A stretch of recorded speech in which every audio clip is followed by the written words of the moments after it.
The grand chancel of the Concordance was a chamber designed to humble empires. Its ceiling was a dome of captured starlight, a swirling, living nebula contained by forces that bent light and gravity into an artist's tools. Pillars of solid, polished obsidian, mined from the cores of dead worlds, rose from a floor of seamless, milky crystal that seemed to absorb all sound, leaving only the weight of silence. Here in the heart of the capital world nexus, the prime electorates of the galaxy's dominant species convened, their forms as varied as the stars they represented, their purpose singular: to maintain the long peace, a delicate, unyielding order that had persisted for millennia. But today, the silence was not one of reverence. It was a taut, suffocating thing, stretched thin by a fear so profound it had no name. At the center of the chamber, a hololith flickered, not with data streams or diplomatic proposals, but with a single, impossible image: a vessel. It hung in the void of the terminus sector, a region of space declared irrevocably empty, and it defied every known law of physics, every tenet of concordance engineering, and every principle of sane starship design. It was long and sharp, a blade of a thing, but its material was no metal known to the galaxy.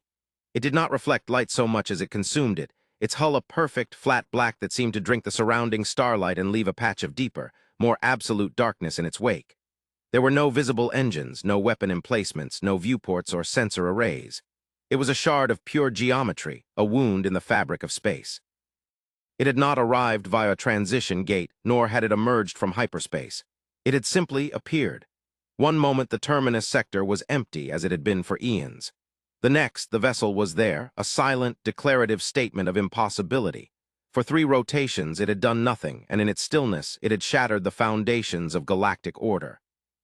Prime Elector Valerius of the Cathar Hive, his multifaceted eyes shifting across the hololith with controlled agitation, articulated the fear that bound them all. His species was insected, logical, their society a rigid caste system built on ruthless pragmatism. His voice was a series of precise, resonant clicks and chitters, translated by the chamber's ambient field into the Concordance's formal tongue. It is a violation.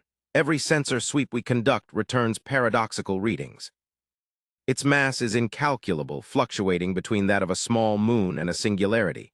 Its energy signature is a flat line, a perfect null, yet the space around it is warped as if by the output of 1,000 stars. It is not merely a ship, it is an ontological error. It should not exist. Beside him, emissary Orla of the Lumini shimmered, her form a column of soft, silver light contained within a suit of articulated crystal. The Lumini were beings of pure energy, their perceptions tuned to the emotional and psychic resonances of the cosmos. She did not speak, but her thoughts flowed into the shared diplomatic space, a current of pure, undiluted dread. It feels empty, not the quiet emptiness of the void, but a hungry, grieving emptiness. A place where something vital has been carved out. When our deepest sensitives reached for it, they did not find a mind or a presence. They found an echo of an ending, a final, silent scream that never fades. From a dais of carved stone, Loremaster Xylos of the Glypt offered a counterpoint. The Glypt were ancient, crystalline beings who perceived time not as a linear progression, but as a vast, resonant structure. Their bodies were living geology, and their thoughts moved with the patience of mountains. His voice was the slow grinding of stone, a bass rumble that vibrated through the chamber floor. Fear is the reaction of an organism to a predator. Logic is the tool of an engineer facing a problem. We are facing neither. This object is not a predator, for it does not hunt. It is not a problem to be solved, for it does not conform to the axioms of our reality. It is a symbol. It is a message. And we are failing to read it because we are blinded by our own definitions of what is possible. Message that declares our most fundamental laws irrelevant, Valerius countered, his mandibles clicking sharply, a sign of extreme stress. The sanctity of causality is the first and only unbreakable law of the Concordance. All our technology, our peace, is predicated on the principle that effect cannot precede cause, that information cannot travel faster than its own unfolding. This vessel did not travel here. It is here. It bypassed the journey, the cause, and manifested only the effect. If a single ship can do this, what of a fleet? What of an entire civilization that treats the universe as a slate to be wiped clean and rewritten at will? This is not a philosophical debate, Loremaster. It is an existential threat. The Cathar had always been the martial arm of the Concordance, the keepers of the grand fleet that patrolled the hyperspace lanes and enforced the peace. Their worldview was one of constant threat assessment. To them, A new player on the Galactic stage was a potential enemy until proven otherwise, and a player who ignored the rules of the game entirely was a monster. Valerius gestured with a scythe-like limb towards the hololith. We have sent diplomatic overtures on every known frequency, from simple radio waves to quantum-entangled psionic pulses. There has been no response. We have dispatched automated probes. They do not report back. They simply cease to exist within a certain perimeter of the vessel. They do not explode. Their signals do not degrade. They vanish from causality as if they had never been. They were unwritten, Orla's thought voice whispered, laced with a new wave of horror. That is the feeling. The void around that ship, it unmakes things. Then we must escalate, Valerius insisted, his voice hardening. A cordon of warships, a containment field, we must isolate it before its condition spreads. If it is a disease of reality, we must be the surgeons. To attack that which we do not understand is the height of folly, Xylos rumbled, his crystalline facets catching the nebula light in a slow, mesmerizing cascade. You see a weapon. I see a refugee. You see a violation of physics. I see a being that has perhaps survived the death of its own physics. Consider the sheer energy required to cross the unimaginable gulf, not between stars, but between the fundamental laws that govern realities. What kind of civilization could build such a thing? What force would compel them to do so? We are behaving like fledglings staring at the sun, terrified of its light because we have only ever known the dim warmth of our nest. Debate circled, a vortex of fear, logic, and philosophy. For 3 rotations, the greatest minds of the Concordance had been locked in this paralysis. The military might of 100 star systems was on standby, fleets of obsidian blade ships and crystalline drone swarms awaiting a single command. The diplomatic corps had exhausted every known method of first contact. The scientific bodies were in a state of collective breakdown, their models of the universe shattered by a single, silent object. The long peace had been predicated on a shared understanding of reality, and that reality now had a hole punched through it, a hole in the shape of a ship. The very existence of the vessel was a quiet declaration of their own insignificance. The Concordance, for all its power, for all its ancient wisdom and technological marvels, was a local phenomenon governed by local rules. And something from outside had just arrived. Something that had played a different game with higher stakes and had, by some means, survived. The anxiety in the Grand Chancel was palpable. It was the collective fear of a people who had believed themselves to be the masters of their own destiny, only to discover that the house they had so carefully built was, in fact, floating on an unknown and perhaps storm-tossed sea. Hope, Valerius thought with a chilling certainty that went beyond Cathar logic, had been a luxury of their ignorance. And hope, in its purest, most untroubled form, was lost the moment that ship, that impossible, silent something, had crossed into their universe. He did not yet know what it was, but he knew what it represented, an ending. The only question was whether it was their ending or its own. Just as Valerius prepared to issue a formal motion to deploy the fleets, a new energy signature registered on the chamber's primary sensor feed. It did not come from the vessel. It came from within the vessel itself. It was not a weapon firing, nor an engine igniting. It was a signal. It was simple, elegant, and utterly astonishing in its clarity and composition. It was not a language of sound or symbol, but a broadcast of pure, unadulterated mathematics. It was a perfect, crystalline representation of the fine structure constant, followed by the value of pi, calculated to 1 trillion decimal places, all encoded in a modulated neutrino burst.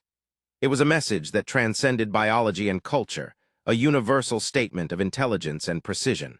It was the cosmic equivalent of a polite, perfectly enunciated clearing of the throat. A profound silence fell over the Grand Chancel, deeper even than before. The arguments, the fear, the military posturing, it all evaporated in the face of this calm, intellectual greeting. After an agonizing moment of stillness, the signal was followed by another. This one was different. It was a set of coordinates, relayed with the same impossible precision. Coordinates that pointed to a location directly in front of the vessel, just beyond the perimeter where the probes had vanished. It was not a demand. It was not a threat. It was an invitation. Debate that followed was briefer and far more terrifying. To go was to place themselves willingly in the hands of a power that could unmake matter and rewrite physics. To refuse was to show fear, to cede the initiative, and to remain in a state of ignorant dread, waiting for the silent vessel to make the next move.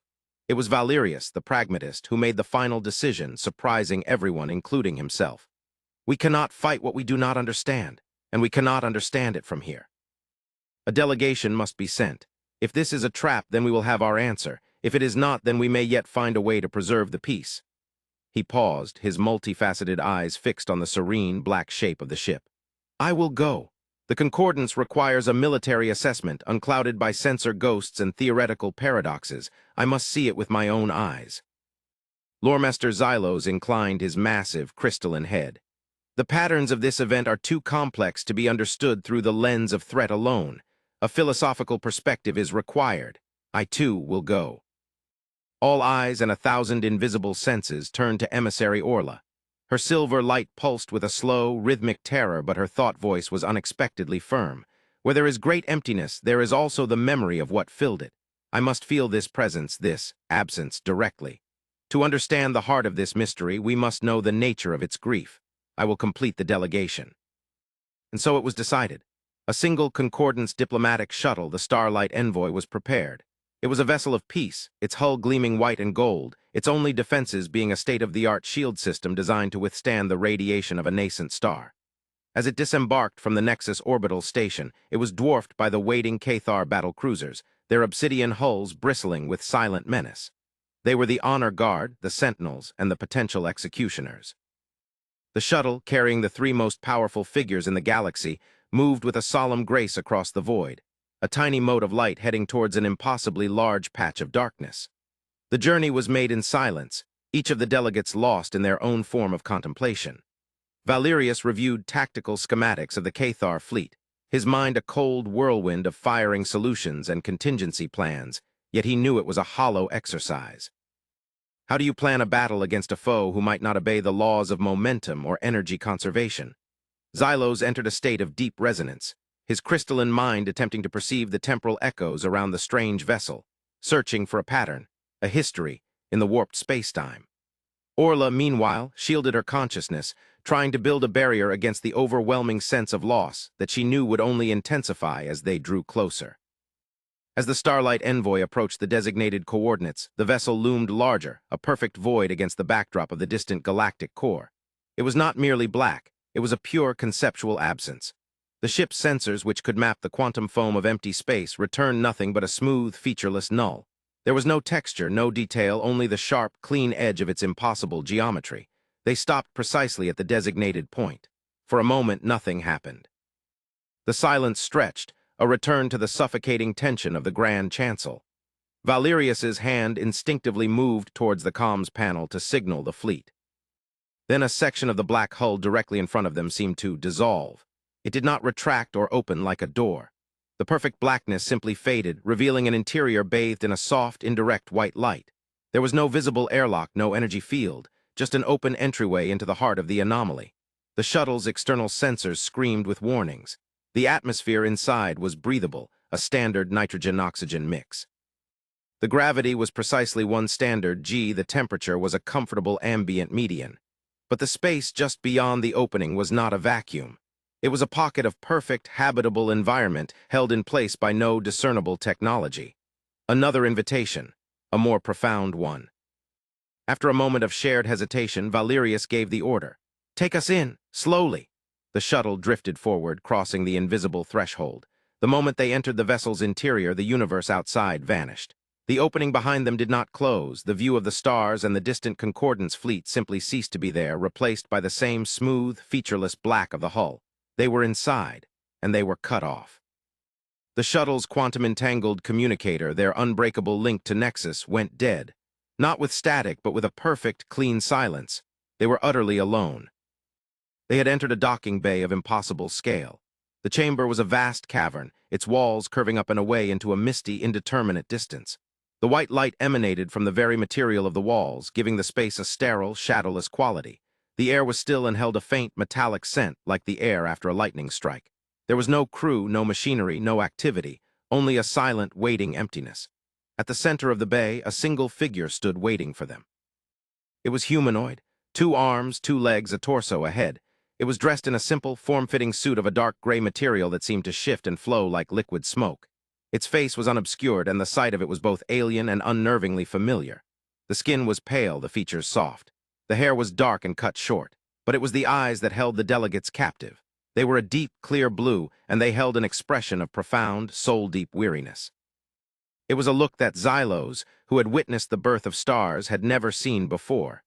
It was the gaze of a being that had seen too much and had survived it all. The figure gave a slight, formal inclination of its head, a universal gesture of respect. When it spoke, its voice was calm, clear, and broadcast directly into their minds, perfectly translated into their own native thoughts without the need for an external device. It was not a psychic intrusion. It was a clean, data-based transmission, more like an upload than a voice. I am Ambassador Eva Rostova. On behalf of humanity, I welcome you aboard the Starship Odyssey. We thank you for accepting our invitation. We understand you have questions. The sheer, understated civility of the moment was more disorienting than any show of force could have been. Valerius, his mind trained for confrontation, was momentarily speechless. He had prepared for a monster, a god, or an engine of cosmic destruction. He was met with a diplomat. Orla's psychic senses, now at close range, were overwhelmed. The feeling of loss, the grief she had sensed from afar, was pouring from this single being, this human, in waves. It was not a hostile energy. It was a vast, quiet sorrow, the psychic equivalent of a field of tombstones stretching to the horizon. Xylos was the first to recover his composure. His deep, resonant voice filled the shuttle's cockpit, broadcast through its external speakers. Your vessel defies the laws of our universe. Your arrival was an event without a cause. You are the greatest mystery the Concordance has ever faced. Ambassador Rostova's expression did not change. The profound weariness in her eyes seemed to deepen. We did not defy your laws. We simply operate under a different and perhaps more complete set of them. As for our arrival, there was a cause of such magnitude that this vessel was the only possible effect. She gestured towards the interior of the ship. Please disembark. We did not bring you here to speak in riddles. We brought you here to bear witness. With a shared, unspoken agreement, the three delegates emerged from the Starlight Envoy. The ramp lowered onto the pristine white floor, and they stepped into the atmosphere of the Odyssey. The air was clean, sterile, but carried a weight, a pressure that was not physical. Valerius felt his Cathar combat instincts screaming at him. The environment was too controlled, too perfect. It was the kind of stillness that precedes an explosion. Orla's light form dimmed, the crystal shell of her suit seeming to shrink in on itself as she absorbed the full force of the ship's ambient emotional field. It was a symphony of mourning, a quiet, unending requiem. Xylos, however, felt a strange resonance. The ship felt old. Not merely ancient in the way the Glypt were ancient, but with an age that was qualitatively different, an age measured in the death of constants and the decay of physical law. Rostova led them from the docking bay down a long, wide corridor. The walls were the same luminous white material, and the path was utterly featureless. There were no doors, no junctions, no signs of habitation. It was like walking through a concept, not a place. You call our ship a vessel, she began, her mental voice calm and measured as they walked. It is. But it is not a battleship, not in the way your military mind conceives of it, Prime Elector Valerius. Valerius's mandibles clicked involuntarily at being addressed so directly, his thoughts laid bare. Its purpose is not conquest, it is preservation. You have called it a something, a thing that does not fit your classifications. That is the most accurate description you could have arrived at. The Odyssey is not merely a construction of matter and energy. It is a hybrid, a fusion of a starship and a place. She paused, and a section of the corridor wall beside them turned transparent, becoming a vast window. But it did not look out into space. It looked into another corridor, identical to their own, and in that corridor they saw themselves, walking, led by another Ambassador Rostova. Valerius flinched, his combat senses thrown into chaos by the spatial paradox. Orla let out a silent cry of psychic pain at the sight of the fractured reality. Xylos simply stared, his crystalline mind trying to process the impossible geometry. The ship's internal space is non-Euclidean, Rostova explained, her voice cutting through their confusion. It is larger on the inside than its external dimensions would allow, because much of its mass exists in a higher dimensional manifold. It was necessary for our journey. What journey? Xylos rumbled, his voice filled with a new kind of awe. What destination requires a vessel that folds reality into itself?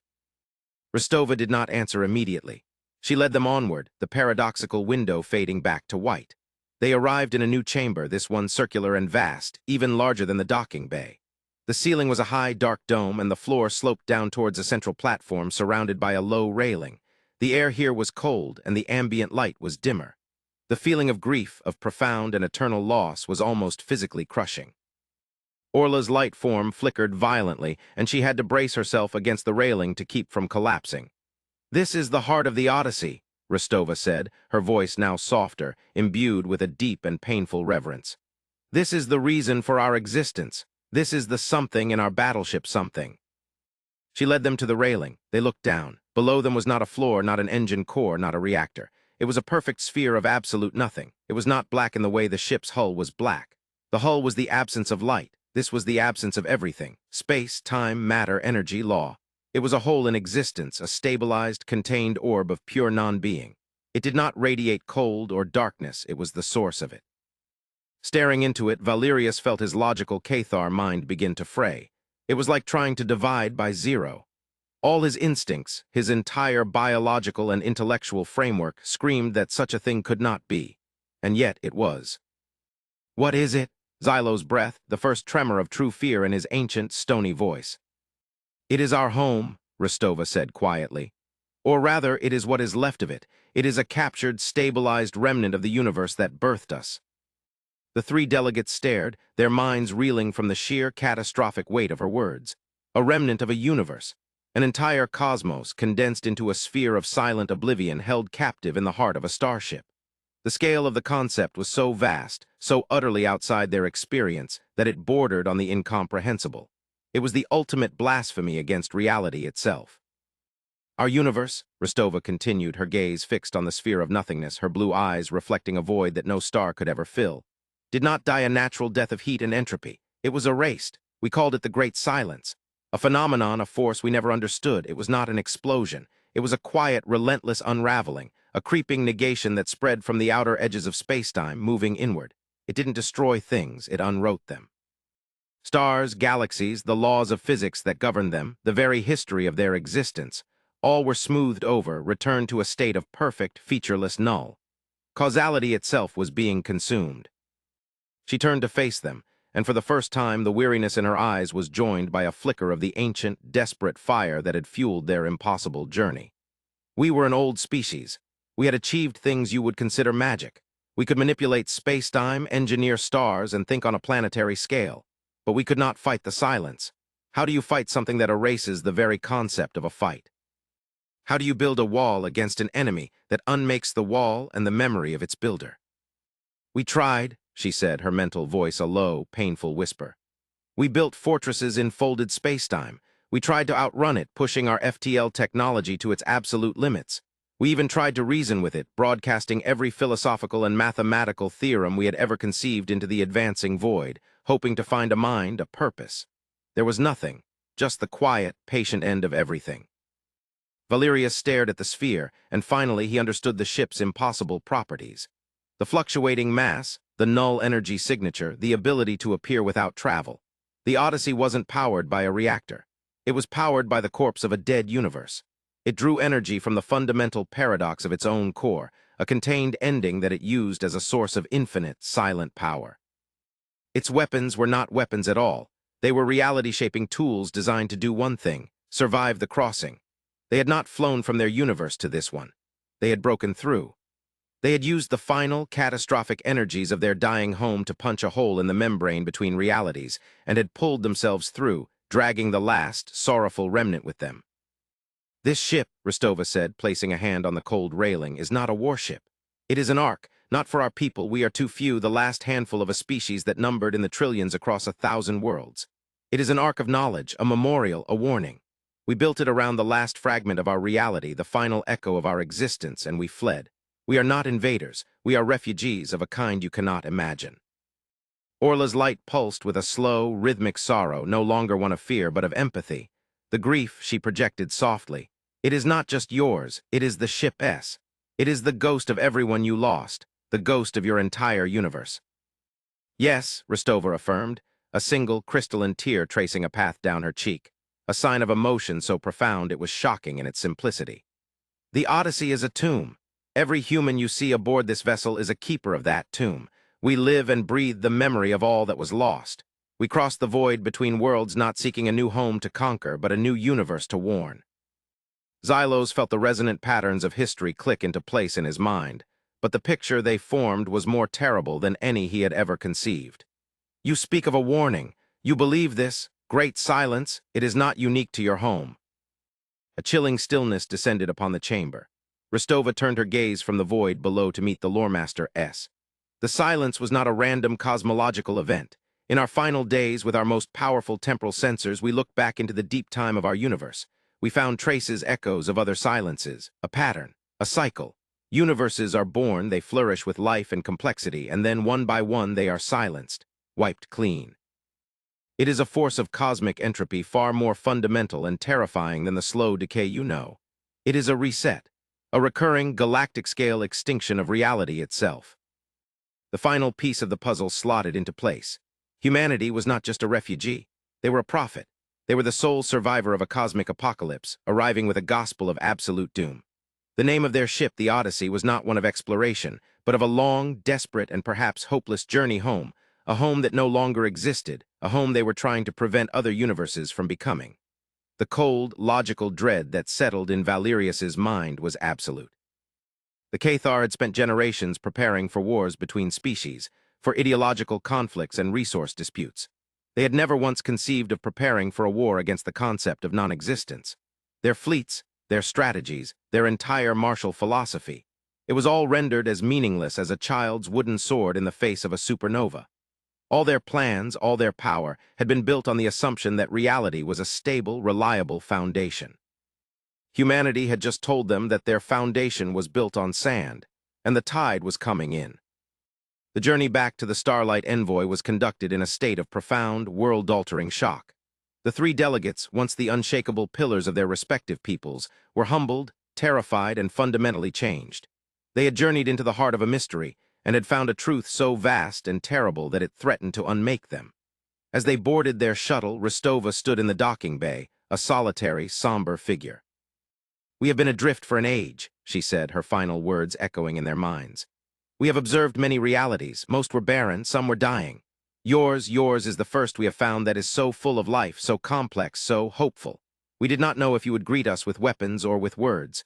We are grateful it was the latter. Now you must decide what to do with the knowledge we have shared." The opening behind them reappeared, revealing the Starfield and the waiting Concordance fleet. The transition was as seamless and as unsettling as their arrival. They were released.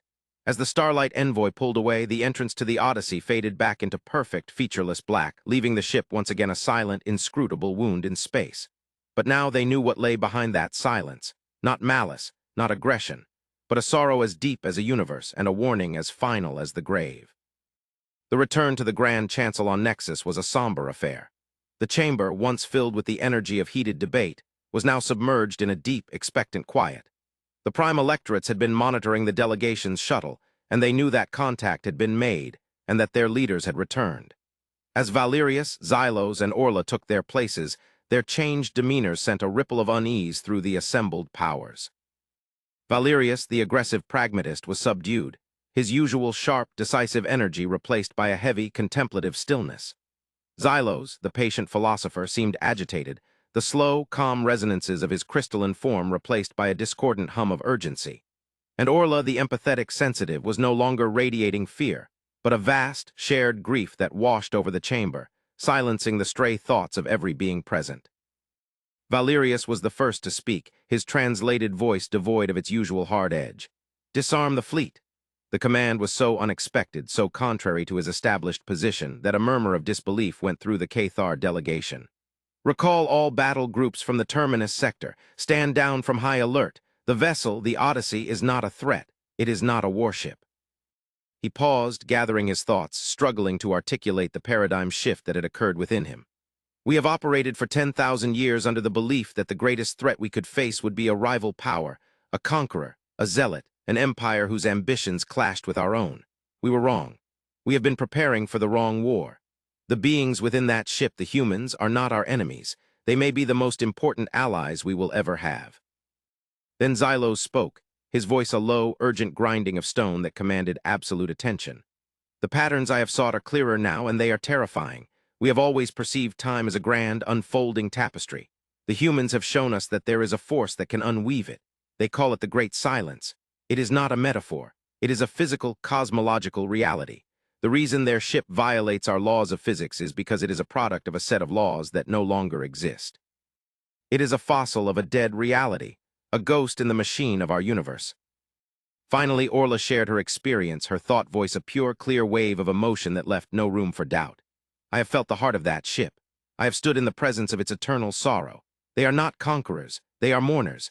They are the last children of a murdered universe, and they have crossed the ultimate abyss to tell us that the killer is coming for us next. The fear I felt before was the fear of the unknown. The fear I feel now is the fear of a known and certain end. The delegation delivered their full report. They spoke of the interior of the Odyssey, of the calm, weary Ambassador Rostova, and of the terrible sphere of nothingness at the ship's core. They relayed humanity's story, the tale of the Great Silence, the slow, inexorable erasure of their entire existence. The Grand Chancellor listened in a state of stunned, horrified silence. The revelation was not merely a piece of strategic intelligence. It was a cosmological bombshell that shattered their entire worldview. The long peace, their greatest achievement, suddenly seemed like a child's idyllic summer, a brief, sunny interlude before an endless, inevitable winter. The Concordance was not the master of the galaxy. It was a fragile collection of life huddled on a small, temporary island in a vast, cosmic ocean, and the tide was rising. The debate that followed was no longer about whether to attack or to welcome. The question had become far more profound. What is the purpose of a civilization in the face of inevitable, absolute annihilation? Some argued for denial, claiming the humans could be lying, that it was a trick of unimaginable subtlety. But the evidence of the ship itself, the sheer impossibility of its existence, was an unassailable argument.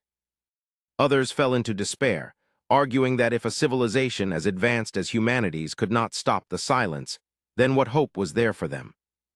It was Valerius, now seeing the galaxy through new, humbled eyes, who forged the path forward. The humans did not come to us in despair, he clicked, his voice ringing with a newfound conviction. They came with a warning. A warning is a call to action. They survived. They are few, but they are here. Their ship is not just a tomb, it is a weapon. Not a weapon of conquest, but of survival. It can manipulate the fabric of reality itself. They have knowledge we lack. They have experience with an enemy we have not yet faced. We have resources they have lost. We have numbers. We have an entire galaxy of life worth fighting for. His gaze swept across the chamber, meeting the eyes and senses of every leader. Our long peace was a worthy goal, but it made us complacent. We thought the universe was a garden to be tended. We have learned that it is a wilderness with storms we cannot comprehend. But we will not huddle in our caves and wait for the storm to pass. We will face it, together.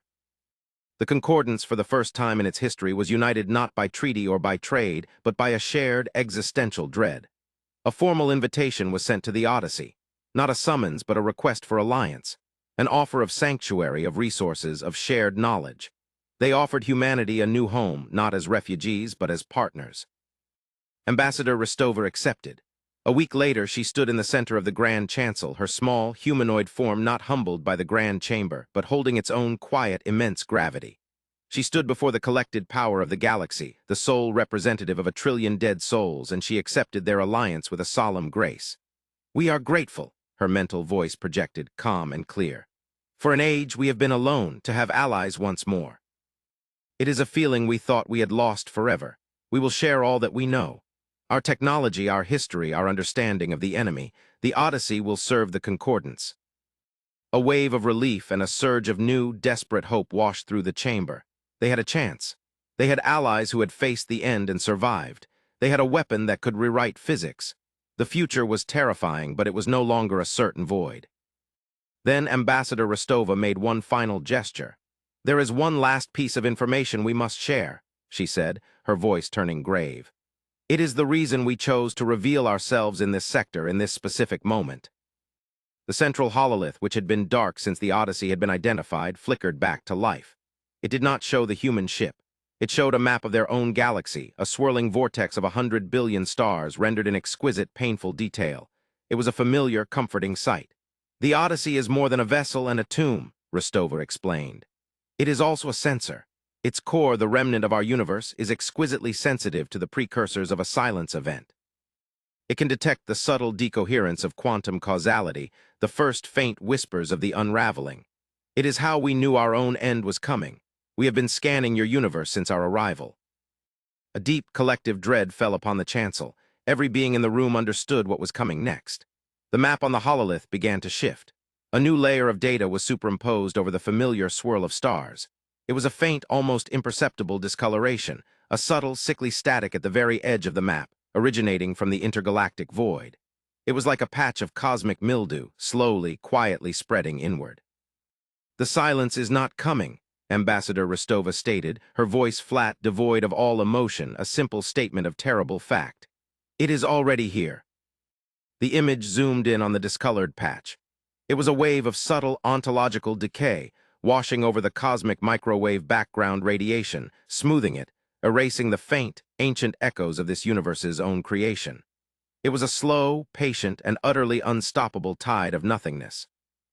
"We did not arrive in time to warn you of its coming," she said, her blue eyes sweeping across the horrified faces of the council, sharing the burden she had carried across the abyss. "We have only arrived in time to fight it alongside you." The hololith held the image of their galaxy, with the creeping stain of the silence at its edge. The long peace was over.